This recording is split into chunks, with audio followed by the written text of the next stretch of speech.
aad baan idinka mahad celinayaa kulankani waa kulan lagu taageerayo geedi socodka doorashooyinka iyo dimuqraadiyadeed ee Soomaaliya oo ay ku muujinayaan muwaadiniinta Soomaaliyeed ee gobolada waqooyi siyaasiyiintooda aqoon-yahankooda indheergaradkooda iyo xildhibaanadooduba inay diyaar u yihiin u taagan yihiin u midoobeen gacmaha isu qabsadeen dib u dhiska qaran Soomaaliyeed oo cadaalad iyo sinaan iyo midnimo ku jirta waxaan filayaa Cabdixakiim baa ka warramay geedi socodkii iyo inta dhufaysayna laga soo saaray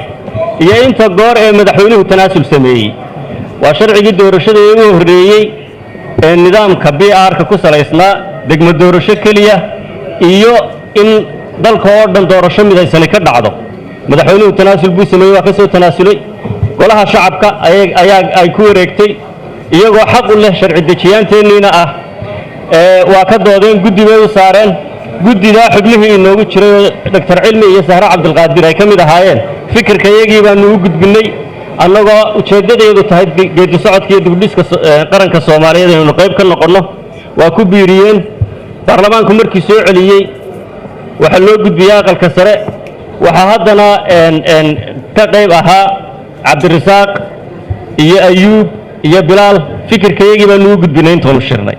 inta inaga khusaysa siyaasiyiinta iyo aqoon-yahanka iyo muwaadiniinta ka soo jeeda gobolada waqooyi Soomaaliland qodobadayna khuseeyay in la inoogu daro labada goorba qodobadiina khuseeyay xildhibaanada ayna madalaa waa ku tareen waa nala tashadeen way nala fadhiisteen guddiyaduna waa nala fadhiisteen saas oo kale haddana waxa dib u eegis ku sameeyay xildhibaan biix iyo ragay ka mid yihiin oo inaga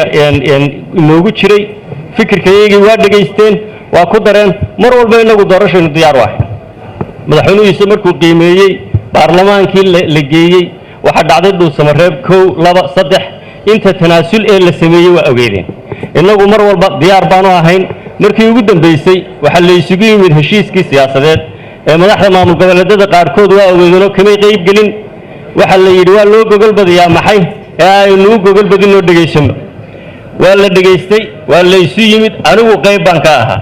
waxaad arkayseen kuwa saaxiibadeena oo lahaa cidinagumay matalin shalaytadana u dambeysayna qaar ay lahaayeen abwaan Soomaaliyeed baa wuxuu yiri waxba yaanu xeerkay imarin xoolana isiine xaasheen nin libin ka xisii xumihii waaya saxaxayaasha anoo idinka idin matalaya ayaan ka mid ahaa heshiiska doorashada iyo habraacyada saddexda ee lagu dhisayo guddiga doorashada heer federaal guddiga doorashada heer dawlad goboleed iyo guddida khilaafaadka ee heer federaal saddexdaba saxaxaygu waa ku yaala magacaygu waa ku yaala taa macnaheedu waxay tahay magaciinni baa ku yaal idinka idinku matalay waa habraacaynu ku kalsoonahay waxaydun tusteen ilbaxnimo iyo xadaarad maanta inaad halkaa u fadhidaan idinkoo 1 qof ah xildhibaanadii labada gole ee kuraasta ku fadhiyay iyo walaalahoodii lahaa waa idin la tartamayna oo tiraahdaan mikrofonkana aynu ka wada hadalno mar dhowna cadku cuniyo cunbu ku wanaagsan yahay ama waa caano jiilaal cambacan dareeriye aynu tartanno walaalaheen cidii ay u codeeyaan xildhibaan qaran ha noqdo soo maaha walaalayaalow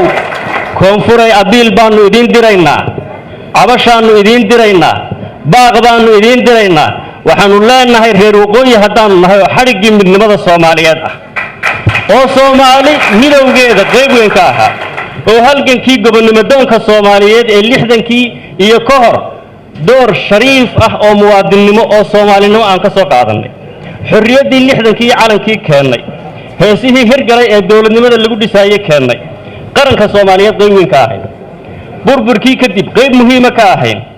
artayga leelkeedii qayb muhiim ka ahayn waa ugu mahad celinaa madaxweyne Ismaaciil Cumar Geelle iyo walaalaheen reer Jabuuti doorkii ay ka qaateen Soomaaliya dib inay cagaheeda isugu taagto taa qayb baanu ka ahayn dib u dhiskii intaas oo dhan xadhiggii midnimada aanu taagnayn una taaganahay walaalayaalow ijiid aan ku jiida waa gacmo daalise iska daayo doorashaanu diyaar u nahay kaalaya walaalihiin baan nahay mar dhow qofka Soomaaliyeed markuu musharaxa qiimeeyay ee uu yiraahdo warkeeba uu khudbad wanaagsan iyo annagu madaxweyne farmaajo jecelayn noo soo noqdee keeba dalka hore u wadi karay xodxodashadu waa halkeeda oo waa xodxodan kartaan oo waa la hadli kartaan laakiin haddii afxuma ka tagto iska fogeysi waxaynu diyaar u nahay doorasho waxaynu diyaar u nahay in doorasho loo dareero oo aynu istooranno laguna kala nabad galo waayo 4 sanadeed markay dhamaadaan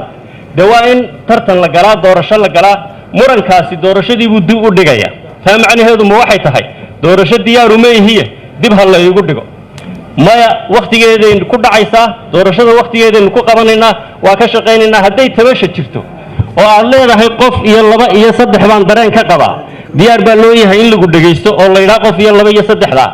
بل هلا هذا مال في عم بمريسا قد دي شلي واستورت قدومية يكحجين بي دورتين وحلو دقائق يا جدول كي إن الدياريان إن ترتن يدورش الله ديار جروب الله دريره يلا إذن شهورين كم مشغولة دورش دي يسدادو حد لهيد عد بحياشي هي كرسي والبا أنا بيلا كرسي يسكوا ما يستوى كلها ترتوي معي عثمان حاجة أنا كما يستو حاجة المدرسة والله ترتمعي بيلنا المدرسة والله ترتمعي سو معها وإنما جوده إني كيسو بحابة كي أنتو الشباب أبتال لويه